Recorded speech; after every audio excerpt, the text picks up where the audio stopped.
Okay, hi everyone. Welcome back and happy New Year. Happy New Year, everyone. Thank you so much for joining us.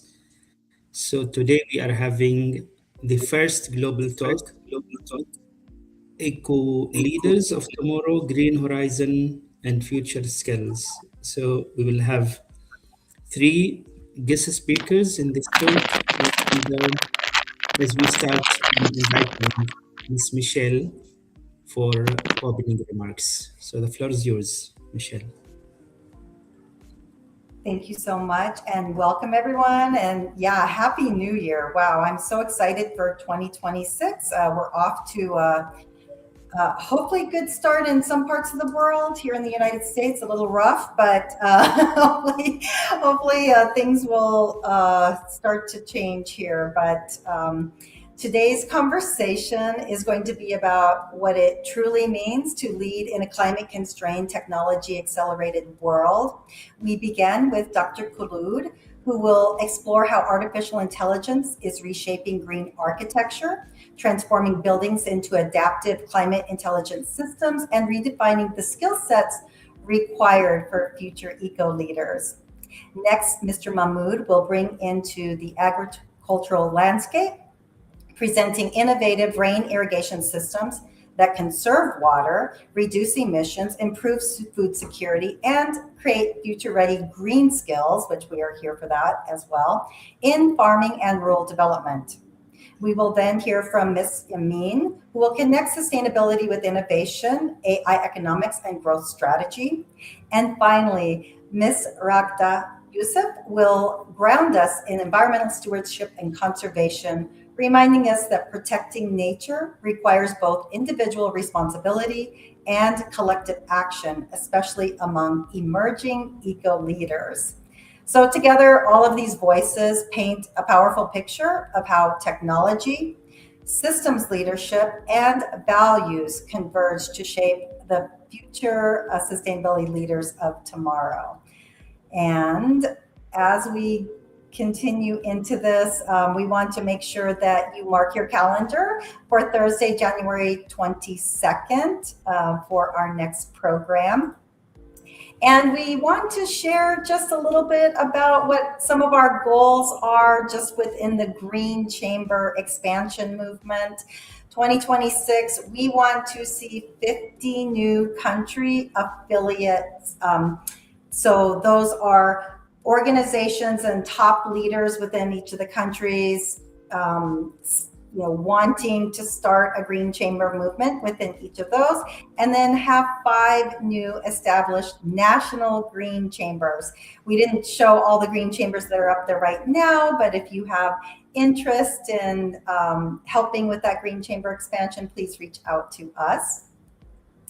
And as always, just like we did in 2025, we want to start by taking one moment of silence to focus in on peace, love, and kindness as we enter into this program, this week, this year.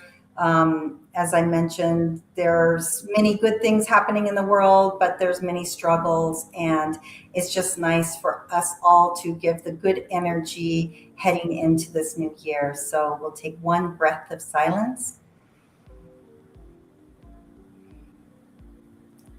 And we will extend that peace, love, and kindness to our speakers today and give them strength for helping to educate us and inspire us into this next year. And friendly reminders, we want to encourage each of you who are joining us live on LinkedIn to share your location of where you're joining us from today. So that's, if you want to, you can put your city and country. And then also we encourage comments. Put your questions in the comment section, just give feedback, make sure, put little likes and other thoughts as we're going through the presentations. And please keep in mind that this is a space for open, inclusive, and uplifting dialogue. So we want to be very respectful of our speakers and our other guests who are there. We are a global sustainability family. We really do care about each other, and that caring does continue into the respect of the dialogue that we have. And without further ado, I'll bring it back to Dr. Wissam. I am so honored to work with him. I know that for those who are following the Global Ambassadors of Sustainability, you'll see that I think collectively together with these programs, I think might be our 37th or 38th program overall. So it's just been such an honor to work with Dr. Wissam. And without him, we wouldn't have all of our esteemed speakers with us today and the audience that's joining us. So please, Dr. Wissam, thank you so very much. Yeah, thank you so much, Michelle. And I'm honored to work with you as well to organize all these talks, which, as you mentioned, now we reach the 38. And as we start the new year, and our focus will be more on leadership and green skills, which is really needed on the global scale. So we'll start with our first guest speaker, Dr. Khulud Ali. Dr. Khulud, she's a researcher and architectural designer at Imagine Studios from Brazil. So the floor is yours, Dr. Khulud. Thank you so much, Dr. Wissam. Good morning and Happy New Year, everyone. I am Dr. Khulud, AI Assistant Professor of Architecture and Sustainability. First, actually, I'd like to thank Dr. Wissam and Michelle for organizing this wonderful event. I'm actually delighted to be here and to be part, of course, of today's discussion. My presentation will focus on AI and green architecture, the new skill set for climate smart building. Well, climate change is forcing architecture to rethink how buildings design, operate, and adapt. And in this talk, I'll share how AI is transforming green architecture and why leadership, not technology alone, will define climate smart building.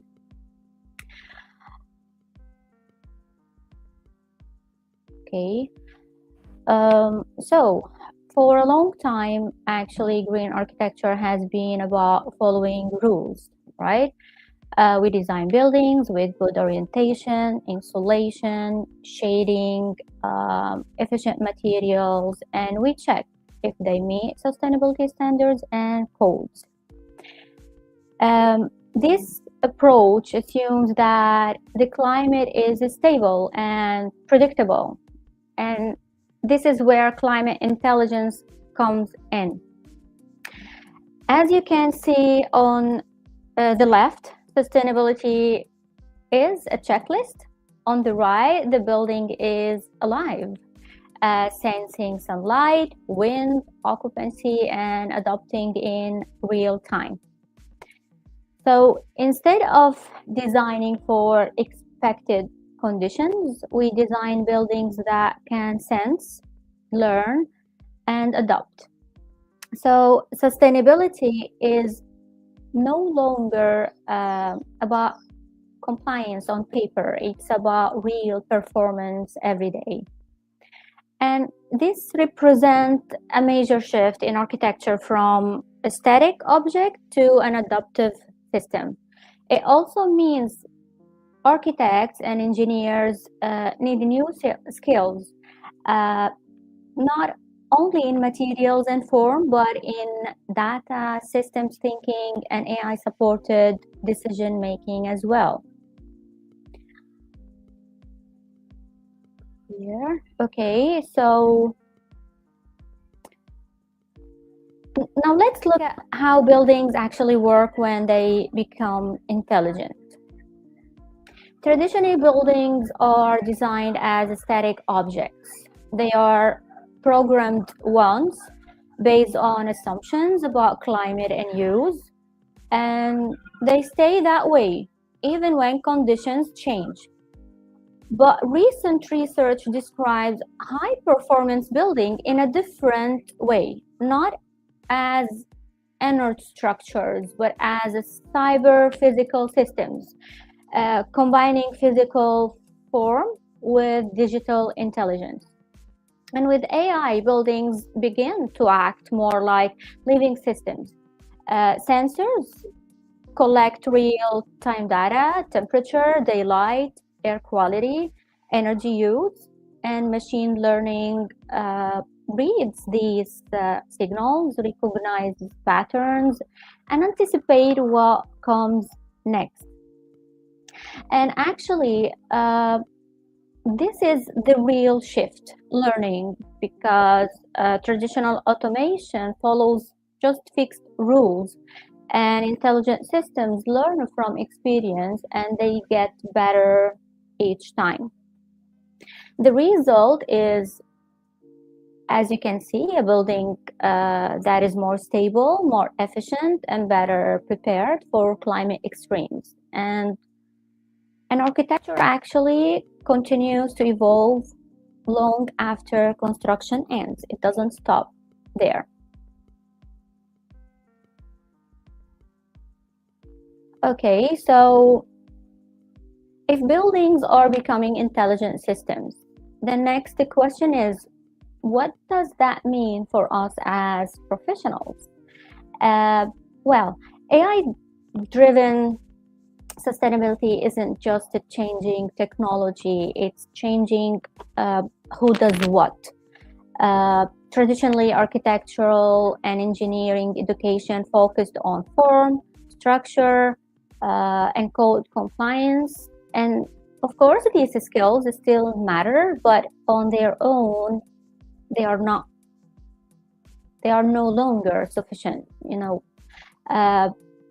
In climate intelligent design, architects and engineers work with data, models, and performance metrics. They don't need to be programmers. That's too much, but yeah, they do need to understand how predictions are made and what they actually mean, right? Because intelligent systems are not neutral.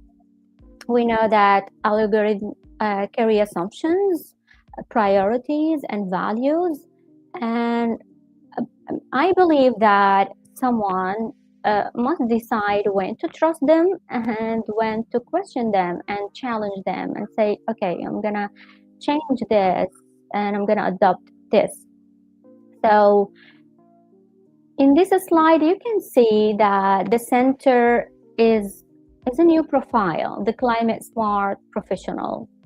And this role sits at the intersection of creativity, data, and climate understanding.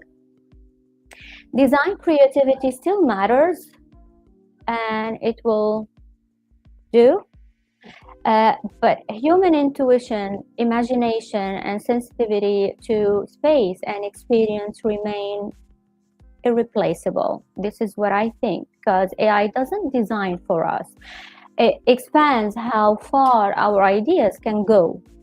It doesn't replace us. It gives the professionals better tools to engage with climate complexity rather than ignoring them.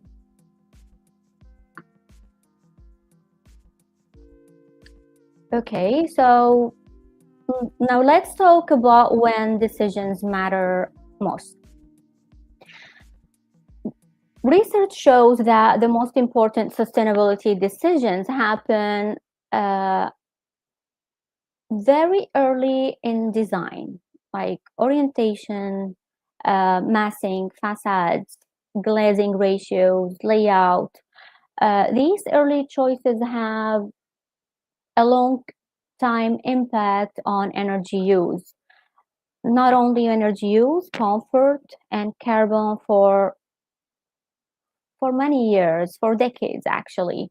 And the problem here, I think, is timing, because early design moves really fast and traditional simulation tools are a bit slow and sometimes complex. So by the time detailed analysis arrives, many decisions are already locked in. And AI-driven predictive design changes that, because machine learning models trained on large data sets can estimate energy use, comfort, daily light, and carbon impact, often in like just seconds. And this lets designers explore many and thousands of options before committing to only one, not only optimizing the design at the end, but actually understanding the consequences from the beginning, from the start. So that's why I think, in my point of view, that AI doesn't replace simulation. It works alongside it as like maybe a faster filter, highlighting promising direction, and of course flagging the risky ones from the beginning, and we can just avoid it. And for eco leaders and decision makers, this early intelligence delivers something powerful: certainty. It allows decisions to be grounded in evidence, not just assumptions. So, in this way, they can reduce risk while moving sustainability goals forward.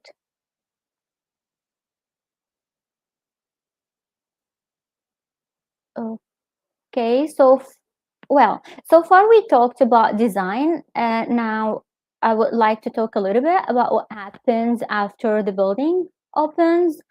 Um, what you see here actually is the operational challenge.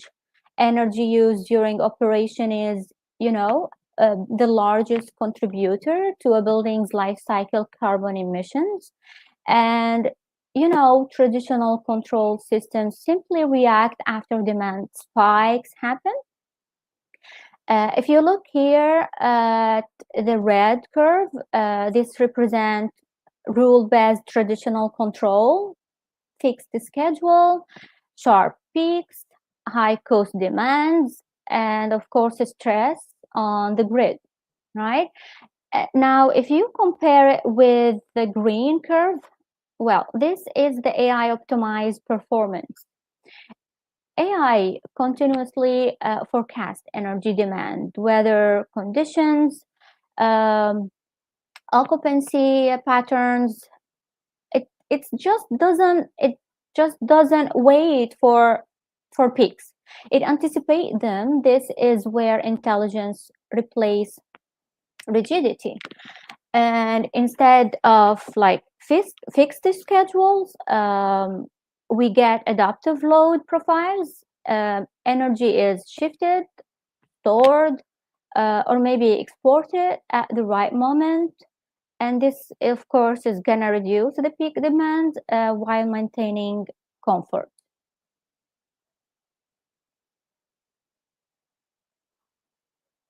Okay. Here we can see adaptive building facade in action, actually. Notice the movable shades on the upper level, adjusting automatically to block or allow sunlight, keeping interiors comfortable. On the lower level, you can see that it's operable. Windows work with airflow, helping the building breathe naturally. And you can see behind it all, AI control coordinates these systems in real time, responding to changes in like sun, wind, and temperature. And this is unlike traditional static facade. This is a bit more, not a bit actually, it's more dynamic envelope, actively manages heat and light. And it helps to improve comfort while cutting energy use. Well, I would like you to think of traditional facade like a fixed jacket. It works sometimes, but it quickly becomes uncomfortable when the weather changes. And again, this doesn't replace architectural intent. architects still define the shape, the form, aesthetics, and goals. I would like to think of AI simply just manages the response within those boundaries. And the facade shifts from, this is going to shift the facade from passive barrier to an active regulator. And of course, this is going to improve resilience, performance, and long-term value.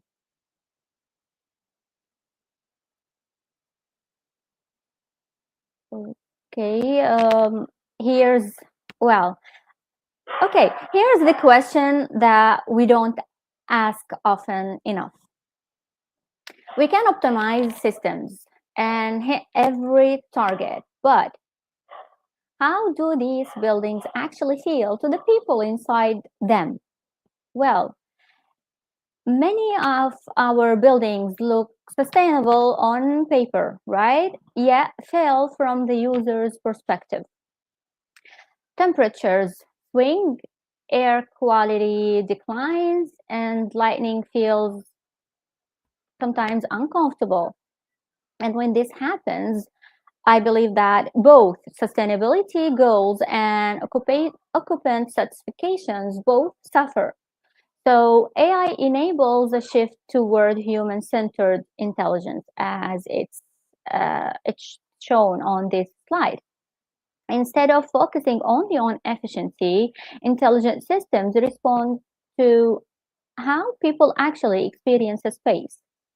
Predictive models can anticipate discomfort, adjust ventilation before air quality drops, and regulate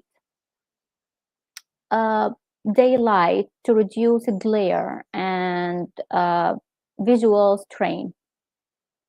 So the goal isn't just better averages, it's consistency. So creating environments that feel stable and, supportive throughout the day.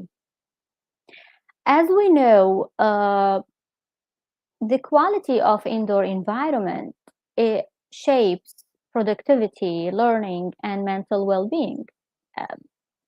I would say that, like, in all environments, interior environments, but especially in schools, workplaces, healthcare setting, etc. In this way, intelligent buildings support not only environmental sustainability, but also we can look at it supporting the social and, of course, economic value as well. And for eco leaders, here well-being is not luxury, right? It's an investment, one that creates healthier environments and deliver long-term value for people and, of course, communities.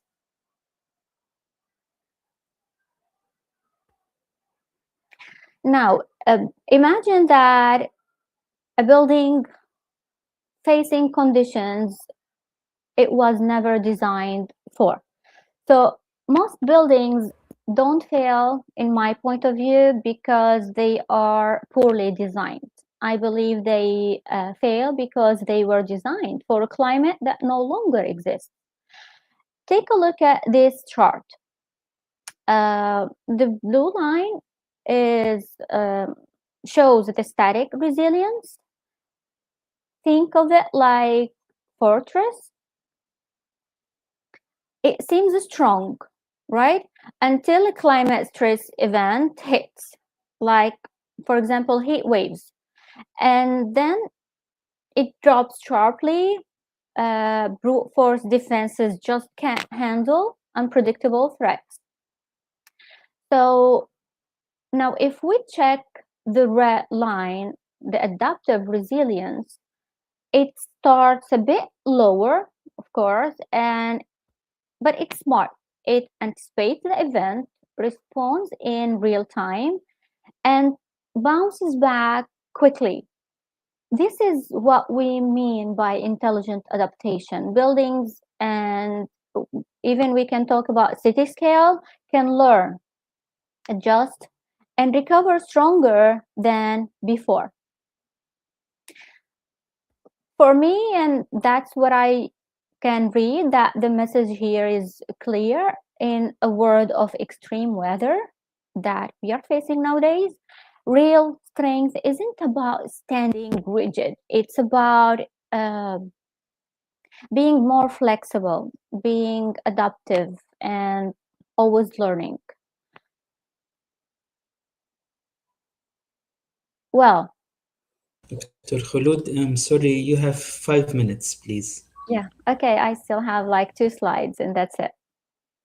Thank you, Dr. Wissam. At this point, there is one issue we cannot afford, of course, to treat as an afterthought. As AI becomes part of green architecture, the message from the literature is clear. Technology without ethics is a risk, not a solution. So a useful way to think about AI in buildings is as powerful manager working behind the scenes. It processes vast amount of information, environmental data, operational data, and often data linked to human behavior. And that immediately raises critical question. Who owns this data? Who controls it? And who is accountable for decision made with it? We know that AI systems are not neutral, and without that clear governance, responsibility becomes blurred a bit, in my point of view, of course. And well, there is something else that I would like to mention here, that there is an issue of greenwashing as well. As smart and sustainable labels become more sophisticated, the gap between what is claimed and what is actually delivered can grow. So AI can make this problem, I guess, worse, and it can, or actually it can, of course, help correct it. And this is where eco leaders matters most. So ethical AI in architecture depends on clear objectives, transparent metrics, and leaders' commitment to long-term public value. And this is bring us to the most important point of all. I think that the success of AI-driven green architecture depends less on technology and far more on leadership. The tools are advancing really fast, and at the same time, education, professional training, and institutions are still built around outdated ideas of static design and linear delivery. I'm not talking in general, I'm saying that most of the cases. So the real gap isn't technological, in my point of view, actually it's human. Preparing eco leaders for climate smart buildings requires a shift in skills and responsibility. So future leaders understand how intelligent systems evolve over time, and how data shapes decisions, and how performance connects to social, environmental, and economic goals. Of course, this includes governing AI ethically, questioning metrics critically, and embedding long-term resilience into policy and investment. So the next generation of eco leaders will decide whether AI becomes a real force for sustainability or just another missed opportunity. The decision, I think, it isn't in the future, it's already being made. And that brings me to the end. AI gives us powerful tools, of course, to create truly climate smart architecture, but technology itself is neutral. So what really shapes the future of sustainability are informed, ethical, and visionary eco leaders who know exactly how to use these tools for real public and environmental good. Thank you so much for your time and for being part of this conversation. I'll be sharing this presentation on my LinkedIn profile if you'd like to take a deeper look there. Thank you so much, and that's it. Dr. Wissam, the mic is yours. Thank you so much. Thank you so much, Dr. Khulud, for this interesting sharings. And this is a timely discussion on AI and sustainability. So now we move to the second speaker, Mr. Mahmoud Breish. And Mr. Mahmoud, he is the founder and Commissioner General at Sustainability Systems Company in Libya. So the floor is yours, Mr. Mahmoud.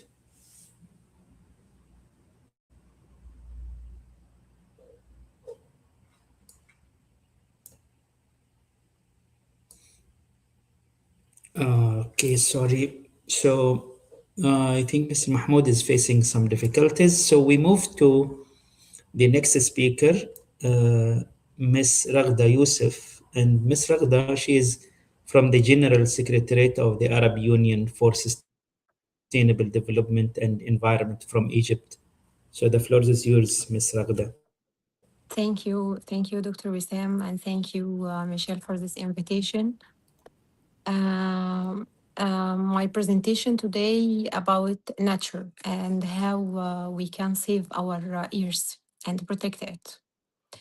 Our role in protecting nature through environment conservation. This is the first. Let's show the importance of nature. Nature is home to all living beings on Earth. Nature provides oxygen, water, and food for survival. By maintaining ecosystem balance, we can also ensure sustainability future for the next generation. Forests, ocean, and land are natural resources that we must protect. Next, please.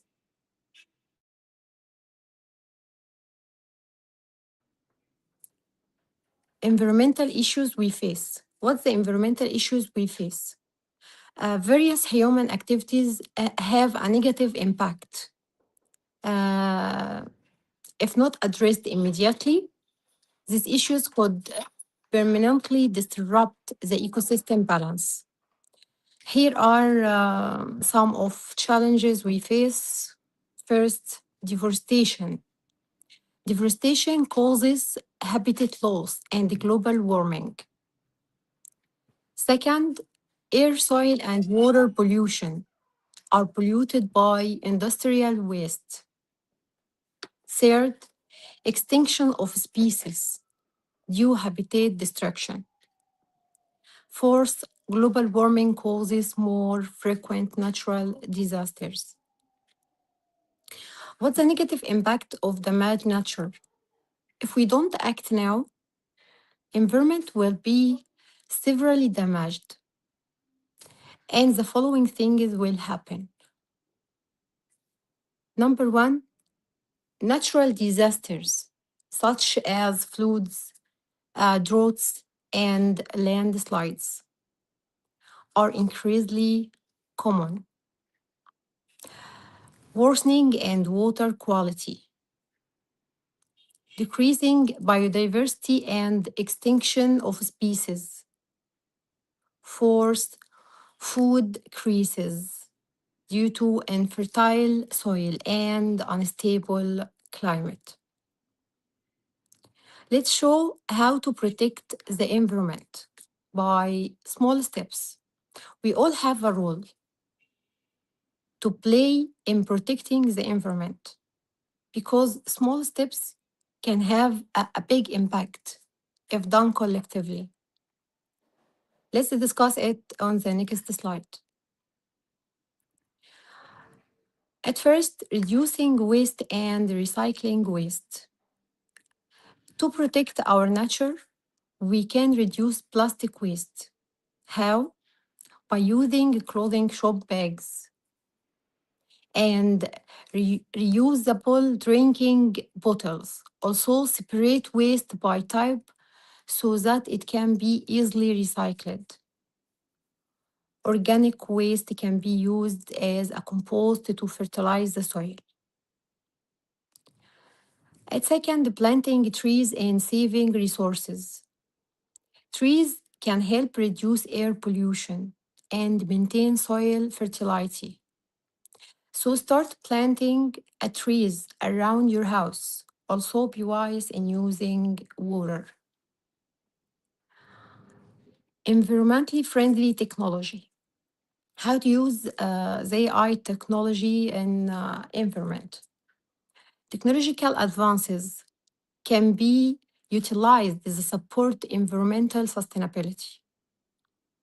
Use renewable energy such as solar panel, electric cars to reduce exhaust emission that pollute the air.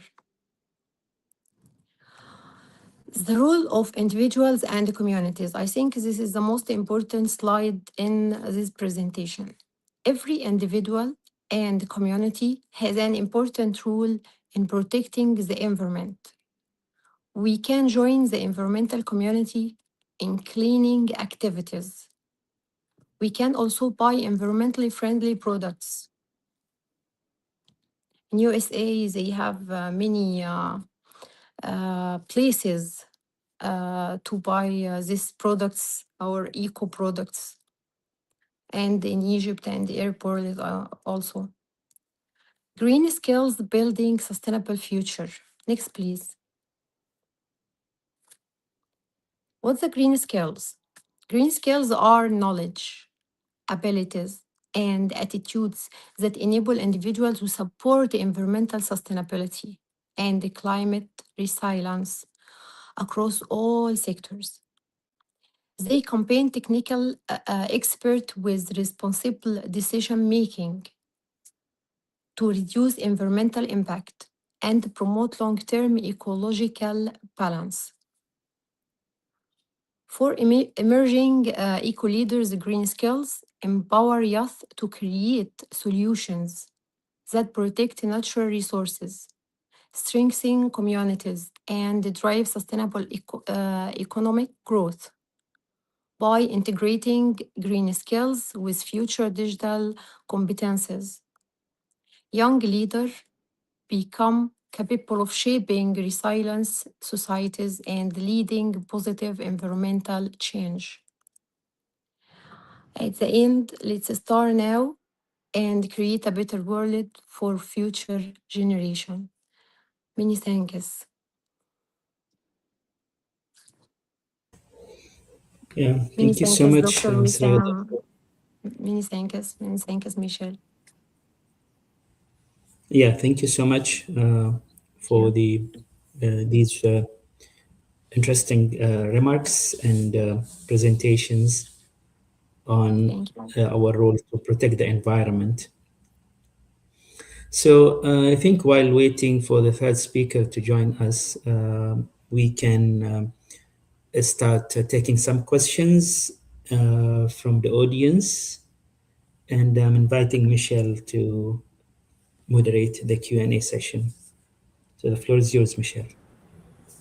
Thank you so very much. And those were just the perfect presentations to start out our new year. So thank you very much for getting us started here. And I want to say we have such an engaged audience today.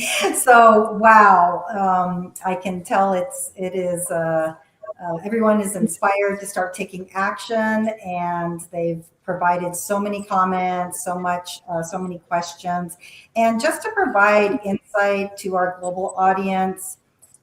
We have people joining us today, and this is just a snapshot from Myanmar, Denmark, Egypt, UAE, Brazil, Libya, our speakers, Tanzania, UAE, New Hampshire, USA, Malaysia, Tunisia, Tashkent, Uzbekistan, quite a few people from India, thank you.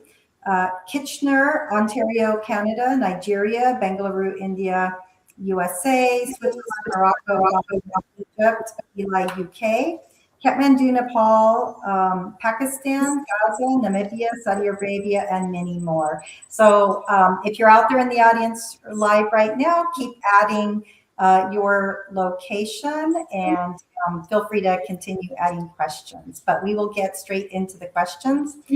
Start with Dr. Khulud. And I just want to share that I really appreciate that you showed that sustainability is shifting from static green checklists, which we still use some of those, I to know. provide the small to mid-sized business that obviously has not transitioned into the higher technology, but to climate intelligence, and where I love the buildings are continuously sensing, predicting, and adapting. So it really does paint a picture of where we can go in the future. We have so many questions coming in. I start here. Here's one from Indira Bunik from Switzerland. How do you balance AI-driven optimization with human design judgment, local context, and cultural aesthetic values? And where does that algorithm help versus where must the architect override it? Well, actually, I talked about this in my slides. I think he asked me before I present that slide, because that's what I said. I don't think that the AI is going to replace us as designers. They are going to just help us to improve, and it's going to give more options, and it's going to help us be more creative. But architects and eco leaders, engineers are going to still be in control, because there is someone, in my point of view, that must take the lead, or still be responsible of, like, okay, now this is the AI decision. Am I going to go proceed with it, or no, I'm going to challenge it, or I'm going to adopt it to be a bit more ethics, for ethics issues, or because it doesn't fit here, so I'm not gonna follow it. And this is something that I mentioned as well, that when we are talking about AI, we need to talk about the ethical issue as well, because it's really important. And as I say, the algorithms are not neutral. Maybe they're gonna prioritize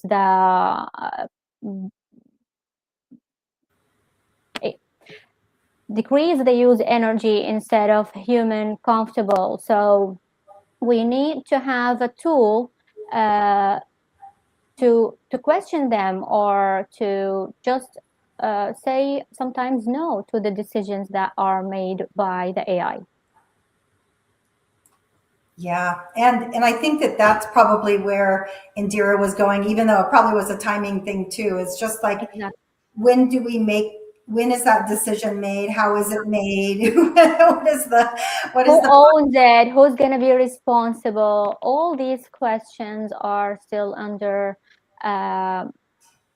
researchers, like researchers and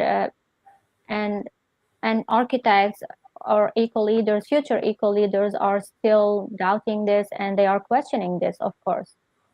Yeah, perfect. Having that fail-safe protection built in the process that goes along with that. So thank you so much. And our next question is for Ragda. And I just want to also say, Ragda, you reminded us that sustainability ultimately depends on people, as we know, our values, our actions, and our collective responsibility to protect the nature for future generations. And that behavior, that we must begin with individual community behavior and not just the policy. Yeah. So thank you for that. And we will start with a question from Strong Truth. And Strong asks, Dr. Ragda, how can Egyptian leaders promote sustainable development while supporting economic growth? We in Egypt have many reporters in this issue, because we believe that protecting the environment is essential for ensuring a healthy and sustainable future for current and future generations. Environmental conversation, it's related to us that help preserve natural resources and reduce pollution and maintain ecological balance to create environmental leaders. This is our goals.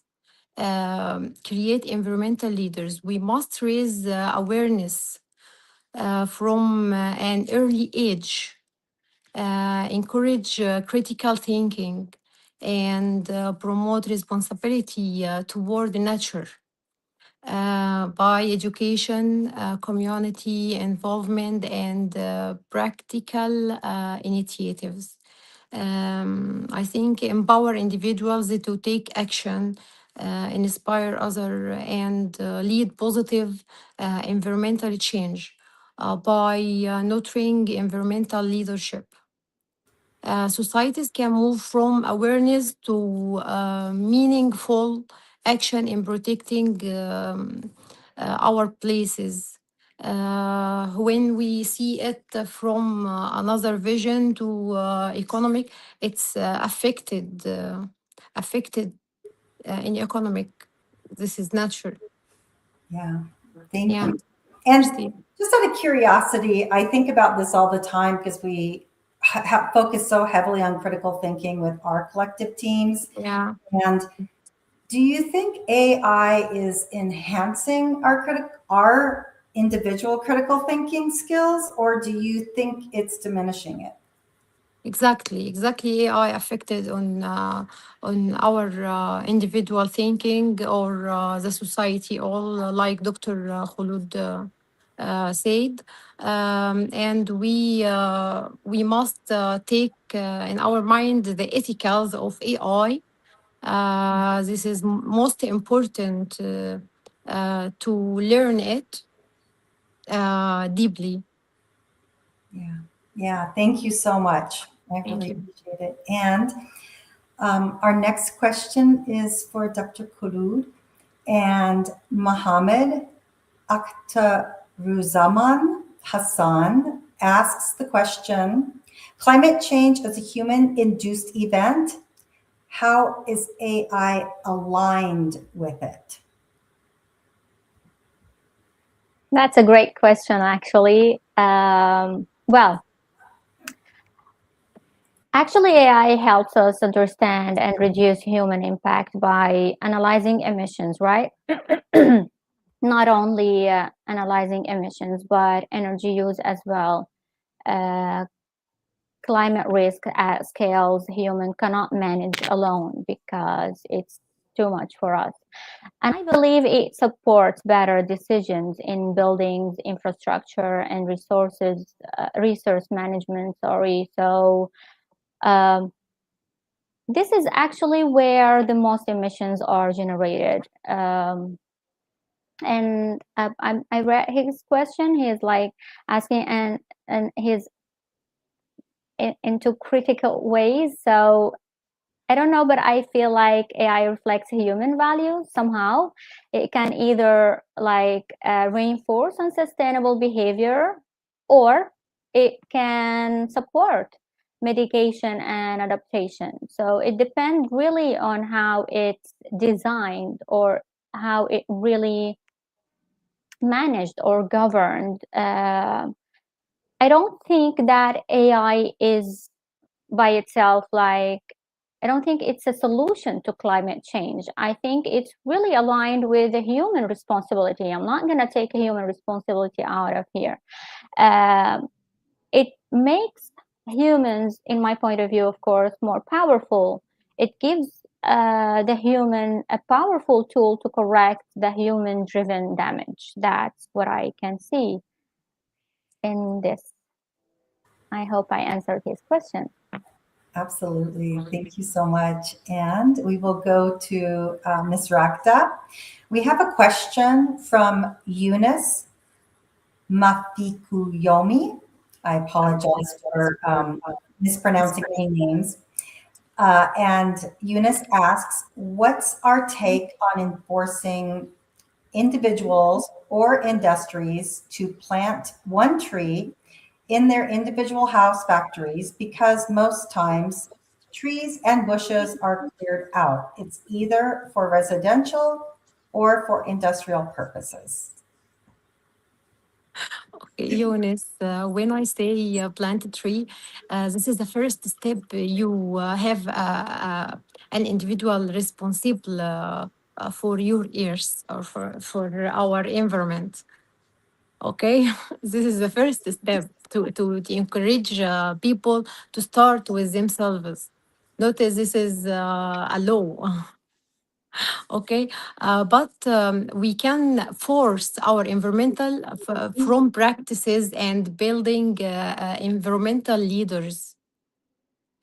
Because environmental practices play a vital role in protecting the planet and ensuring sustainable development. These practices include reducing waste, conserving water and energy, using renewable resources, and promoting recycling by adopting environmentally responsible behavior in daily life. Individuals and communities can significantly reduce pollution and protect natural ecosystem. And building environmental leaders start with education and awareness.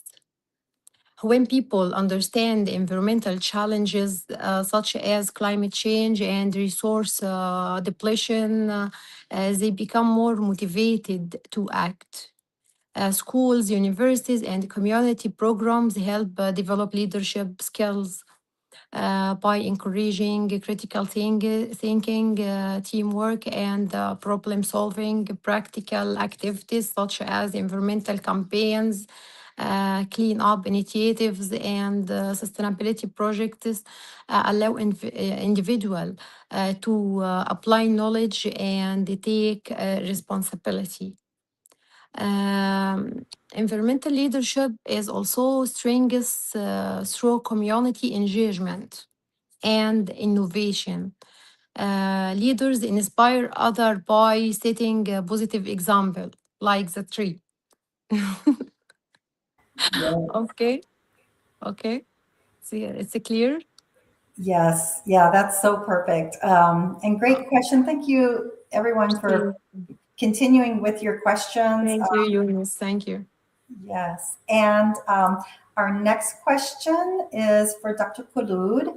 And Hanisa Kamila asks, how can AI predict the effect of material used to the architectural design?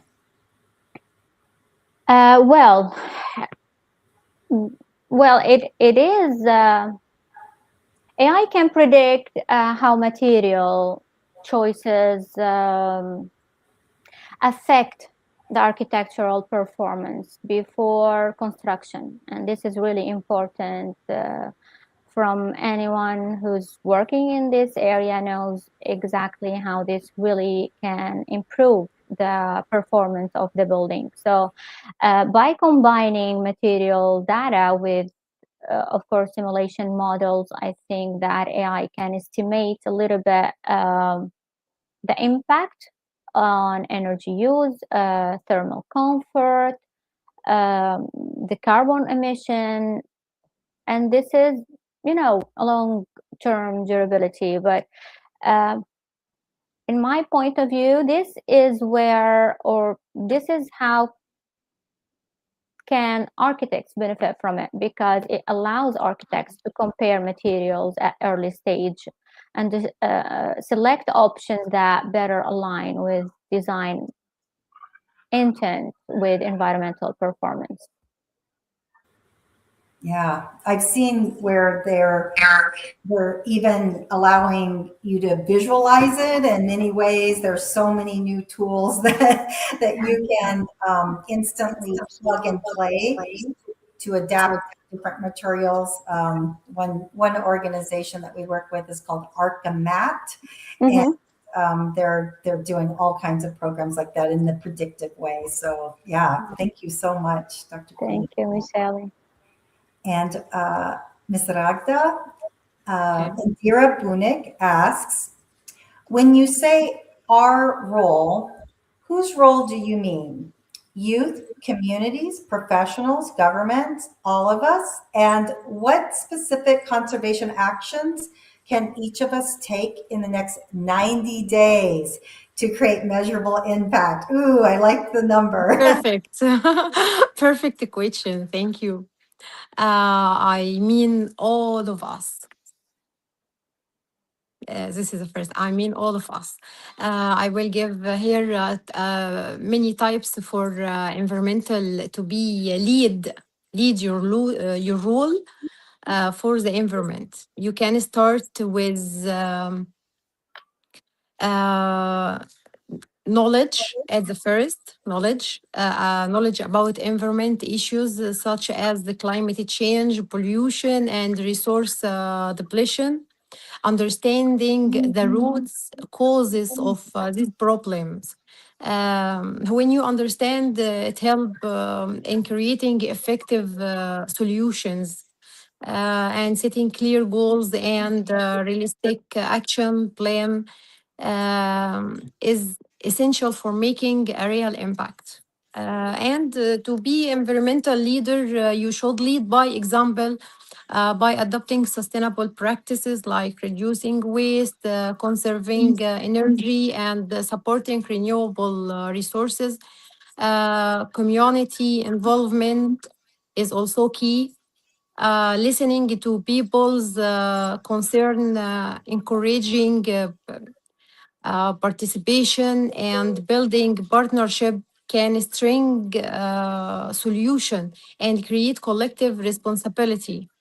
When you think you solve environment problems, leaders must really on innovation and critical things using data, technology, and creative ideas help in developing long-term solutions. Continuous learning, adapt, and strong communication skills enable environmental leaders to inspire others and drive positive environmental change. Thank you so much, Ms. Ragda. And I Thank think you. focus on do as you say, lead by example. And sometimes those of us, I've seen many people in the environmental community that are not always leading by example. And honestly, Yeah, it's hard. I mean, I'm somebody as an example that loves to travel in so many ways, but yeah, I have to stop and say, wow, every mhm, single airline ticket that I buy is something that is exponential from a carbon emission standpoint. So I've done some pretty grueling travel based upon trying to lead by example in that space. So yeah, it's not always easy. So thank you for yeah. sharing. Thank you. And Dr. Khalud, I just want to say again, everyone, thank you for all of the amazing questions coming in. And you just see our QR code up on the screen. This is for receiving your certificate for the Global Ambassadors of Sustainability for today's talk, certificate of participation. And then also, it's also a venue for you to put in information about those who may also be qualified to speak at these events and just to give feedback as well. And we'll jump over to you, Dr. Khalud. We have a question from Hebab Wagay.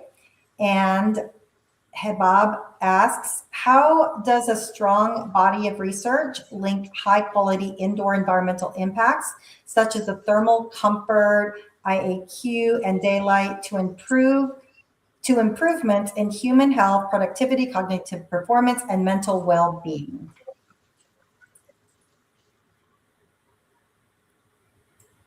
I'm sorry, I missed this question. Is it possible to please? Let me read it again. Yes. How does a strong body of research, like high quality indoor environmental factors such as thermal comfort, IAQ, and daylight, to improvements in human health, productivity, cognitive performance, and mental well-being? How does it impact? Yeah, well, as I mentioned before, it's like I think that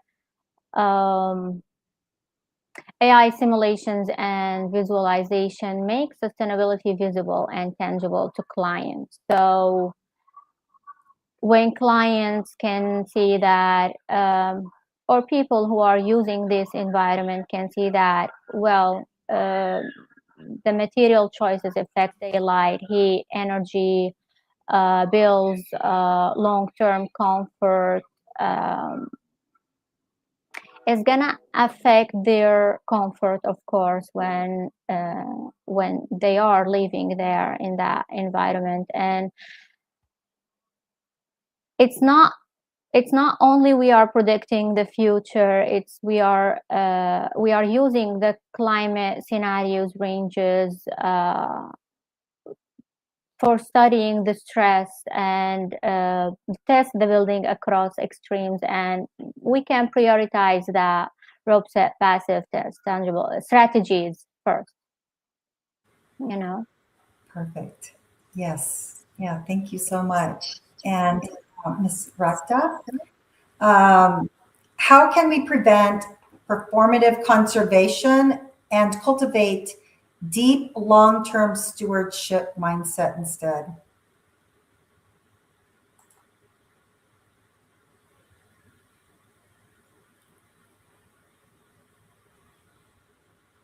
Are you with us? Sorry, I was muted. Okay. For everything started from learning and knowledge. When you have the knowledge, you can start to solve any problem in our life. And environmental problems, it's very not difficult, is biggest than difficult because it's a future problem.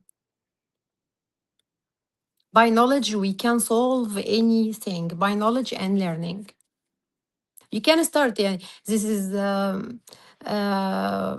you must be a certificate with environmental certificate, or this is your specialist. No, you can start from now to learn about your environment and take a step to change anything wrong in your attitude and your round. You can start. Thank you so much. Thank you. And Dr. Khalud, we have a question from Manoj Ravindrathan, and they ask, as emerging leaders, which single skill or mindset should we develop now to create meaningful, lasting impact in the green economy of tomorrow? So I love that they're emerging leaders, young people looking for guidance. Well, first, actually, I think that we need to learn how to use the AI tools in an efficient way or in a useful way, so we can use them as a strong tool to help us taking the decisions. No matter if these decisions are related to designs, to material choices, to reduce carbon emissions, or to take more smart economic decisions. So the first step, in my point of view, we have a lot to learn. Just we need to put in our mind that things are improving and developing really, really fast, and we need to keep moving forward. We need to keep learning, and we need to start accepting the AI not as a threat that something is going to replace our professionals, instead using them to help us do our job faster or make our work better and take our work to a different level. You know what I mean? That's what I think.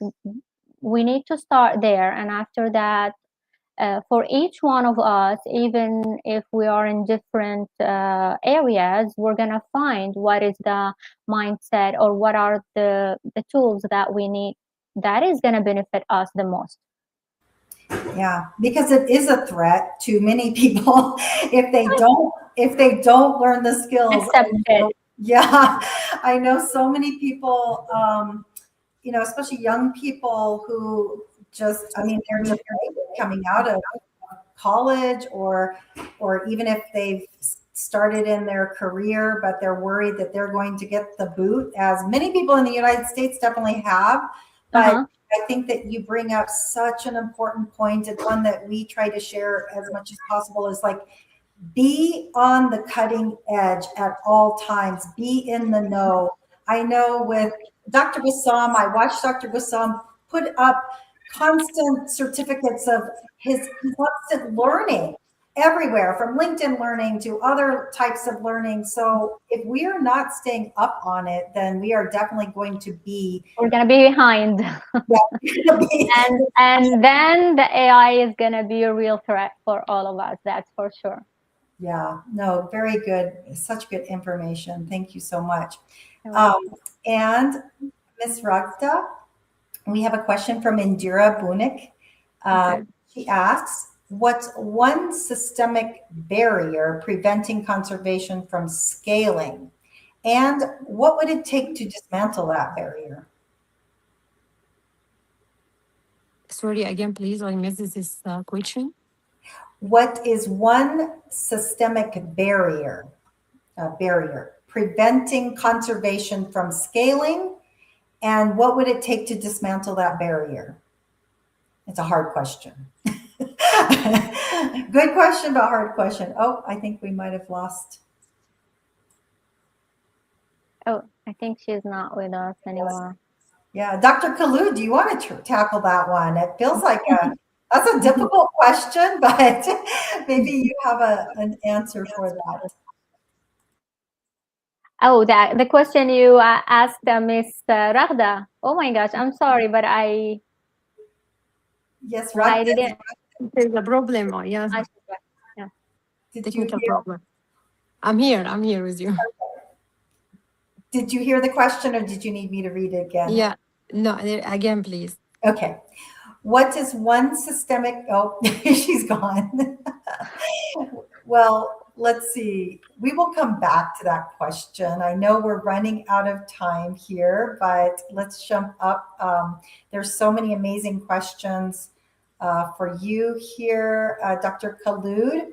We have one from Mahanad El-Sahi, and they ask, what are the biggest barriers at scaling AI energy solutions into existing or older building stock? Mm-hmm. Well,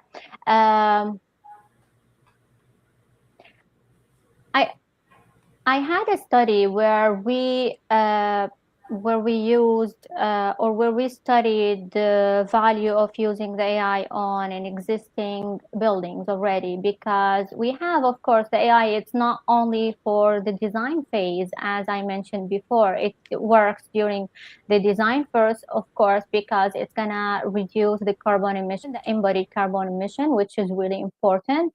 But it doesn't mean that we cannot use it or apply it for the existing buildings, as we can apply the AI system on existing buildings, just to not only existing buildings, we can apply it on a city scale as well, just to improve the performance, the environmental performance of these buildings. Some buildings are they have this fixed schedule, like turn on AC at 7, turn it off at 5 p.m. And sometimes we just don't need AC from this time to that time exactly. So we end up improving the performance of the buildings by getting rid of these fixed schedules and trying more to sense the crowd, maybe the occupancy pattern, and then adopt the system to be more flexible. So, okay, everyone is moving to the meeting rooms. So there is sensors that is gonna send, like, let's say, a message in a simple way to the program, and they are gonna know that it's gonna be able to know that they are moving forward or moving to the meeting rooms, and they are gonna turn on the AC in meeting room before they start, so they can improve the environment there even before the audience start. And at the same time, as they are leaving their offices, they can just easily turn it off there. This is just a small example of how can we use the AI, the AI-driven predictive design on existing buildings. So yeah, absolutely, I think and I believe that it can enhance and improve the environmental performance of existing buildings. And I know that there's so much other information out there that is inaccurate that we've lived with for many years. Like, well, don't turn off the light because it's going to take more energy, over a certain period of time, within a short period of time, then we're going to use more energy if we turn on and off the lights versus just leaving them on. And so there's misinformation that people have lived with, like, oh, just keep the air conditioning on nonstop because it takes so much more energy, but they don't know what the balance of that is. They don't know the exact time. So I know that, I worked in an office where they would keep it at just freezing temperatures in the summertime, and they would not even turn it down at nighttime when everybody's gone because they had the concept that it was going to take twice the amount of energy to bring it back to where it was originally. But honestly, there is some truth, because the machines were like not similar to today's machines. They are updated today. Maybe there's something true in that. I don't know what are the appliances that are applied in that building, but we absolutely, to evaluate any existing buildings, we need to learn more about all the appliances and the systems are used there before we apply any AI system in it. Yes. Thank you so much. And I think we'll do one more question before we close out the session. I know we've had windstorms for Mr. Mahmoud, where he had challenges, and we had some other technical and internet issues today. So, Dr. Kalu, we're happy that Brazil is holding its own with you. Of course, I'm glad to be here and be part of this event. It's my pleasure, and thank you for making this happen. Yes, thank you. And just one more question, and I'll try really hard to say this name correctly. Haoa Fernandez de Lima Nito. And they ask Dr. Khulod, how is the development of dialogues in terms of application in countries of the Southern Hemisphere, for example? Okay. Well, let me talk in general, okay? I think that dialogue around AI applications is developing from like necessity, rather than countries are using AI primarily to address climate vulnerability, resource scarcity, informal growth, resilience, especially in housing maybe, or infrastructure. So the focus, I believe, is less on high-tech showcase projects and more on, practical, context-driven applications. So I think the tools that adapt to local climate, maybe social conditions, and pretty much development countries, because like there's no much energy there, or maybe resources. So maybe we can benefit from the AI to try to benefit from everything the most we can. Perfect. Thank you so much, Dr. Khulod, and many thanks to all of your time today and all of our speakers' time and brilliant presentations that have been brought to us today for 2026, the brand new year. And to our audience, just at a quick glance, I see there's 118 comments and questions that have come in just since we started this program, and for everybody to mark their calendar for the next program, which will be on the 22nd. And if you want to join our collective Green Chamber movement, remember we have some high-level goals that we're trying to achieve by trying to get 50 new country leaders and or nonprofit organizations that want to create a Green Chamber movement within your country. So please feel free to reach out to us. And without further ado, again, I will bring it back to Dr. Wissam. Dr. Wissam. Yeah, thank you so much, Michelle, and thanks to the speakers, Dr. Khulud, Ms. Raghda, and also for the great audience for all the sharings, the comments, and the questions. And I think it's not only sharing through the presentations, there is a lot of learning also from the comments, since when I read the comments, like I think most of the people, they are coming with a lot of experience. And this is another platform of sharing their views and questions, and also to continue the discussion. And I think this is, again, I'm sorry if I'm praising too much the platform, but this is maybe one of the things that we are proud of, bringing all these experts together to discuss such important issues. And again, all the discussion is around how to make sustainability as a practice rather than theories and some talks, because to me as environmentalist, we failed maybe more than, as I experienced, more than 20 years in the discussion where we portray the issue as just caring for the environment, which is true, but it's not the only issue which will convince people. When we are talking about economies, we are talking about progressing, meeting the needs of people.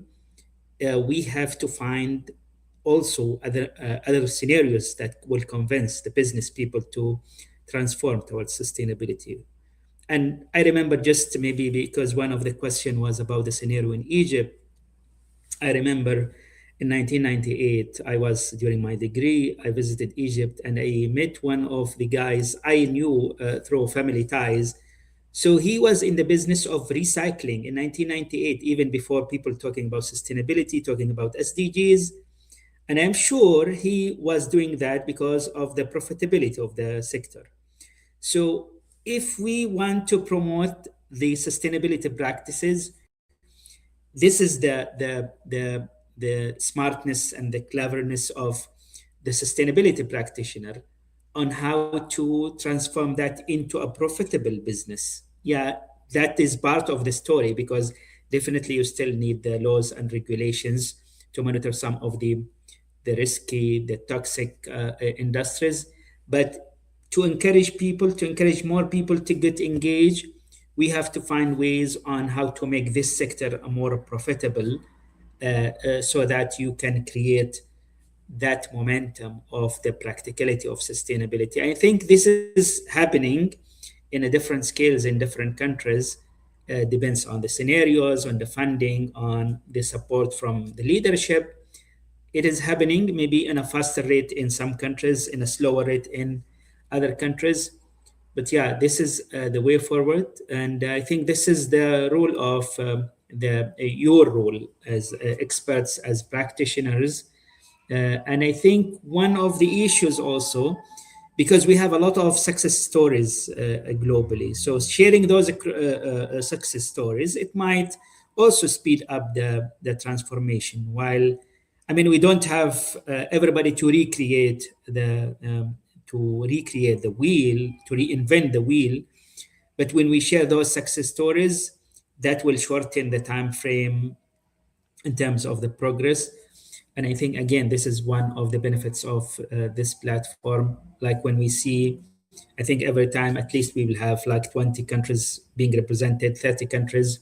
So there is a huge reach, which is, again, when we bring those ideas and exchanging them, and I'm sure a lot of also collaboration being kind of an output of this platform. So this is kind of maybe the hope that we are seeing, the positive impact that we are trying to create, and we will continue doing that. And I think we will have in the near future. Now we are having some dilemmas in selecting the speakers for the next webinars, but definitely we have a lineup of almost 250 speakers, and we'll make sure that we are bringing